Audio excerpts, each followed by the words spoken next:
les podcasts de mythes et légendes en question. La Reine Maude de l'Antarctique, l'épopée glaciale d'une civilisation oubliée.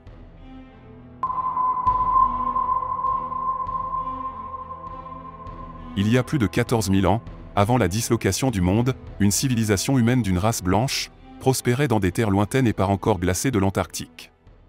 Cette civilisation était dirigée par une reine puissante et sage, du nom de Maude. Le royaume de Maude était situé au cœur de l'Antarctique, dans une vallée verdoyante et tempérée. Sa cité se nommait Orcania.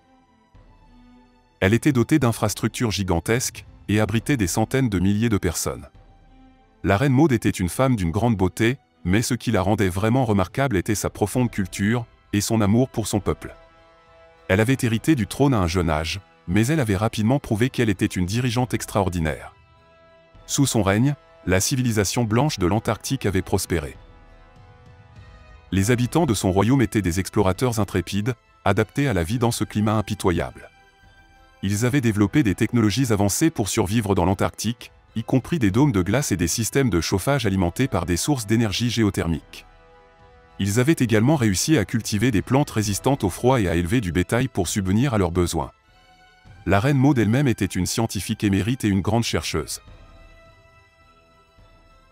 Malgré son jeune âge, elle avait prouvé qu'elle était une dirigeante extraordinaire. Sous son règne, la civilisation du pôle Sud avait grandement prospéré, et son mariage avec le prince austral, Ravind Khan, était une réussite. Le couple royal coulait des jours parfaits, se complétant dans les tâches du royaume de glace. Elle avait découvert des moyens de transformer l'eau de mer en eau douce et purifiée. L'ère prospère de leur royaume, grâce aux efforts des sages, était au sommet de ce que l'humanité avait de meilleur.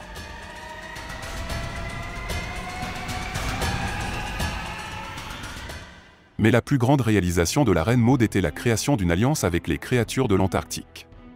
Elle avait réussi à établir une communication avec les manchots, les phoques, et surtout les dauphins, les transformant en amis et en alliés de son peuple. Ces créatures marines les aidaient à pêcher et à protéger leur royaume contre les menaces extérieures. Cependant, malgré la quiétude de son peuple, la reine Maude savait que leur civilisation restait fragile et pouvait basculer à tout moment. Elle était consciente de l'existence des phénomènes tectoniques de la Terre et que sa civilisation pouvait rencontrer un point de non-retour. Un jour, les scientifiques annoncèrent à la reine Maude l'imminence d'une catastrophe géologique à l'échelle de la planète. La reine, face à la menace, organisa une expédition de survie dans les hauteurs des monts des terres australes. Cette audacieuse initiative de rescousse vers le nord de l'Antarctique permit de préserver une toute petite partie du patrimoine des terres d'Arcania. La reine, étant restée sur son continent, apporta le réconfort à son peuple, en expliquant que l'espoir de trouver d'autres terres habitables permettra de poursuivre la grande aventure des civilisations humaines.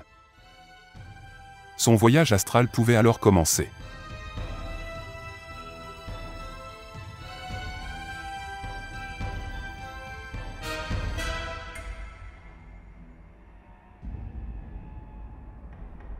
Des traces de cette brillante civilisation referont surface avec d'étranges portulans recopiés par Piri-Reis.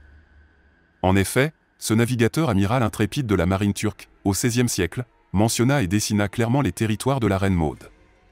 Avait-il fait recopier d'anciennes cartes en nouvelles cartes pour en arriver à cette représentation surprenante? Nul ne le sait. Pour résumer, la reine Maude, grâce à son courage, permit une nouvelle ère, unissant les peuples de différentes races dans une quête commune de connaissance et de paix. Tel est l'héritage du monde. Vous venez d'écouter cette fiction, à travers ce podcast, merci de nous suivre sur nos différents réseaux. À très vite sur MLQ.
The Time Machine.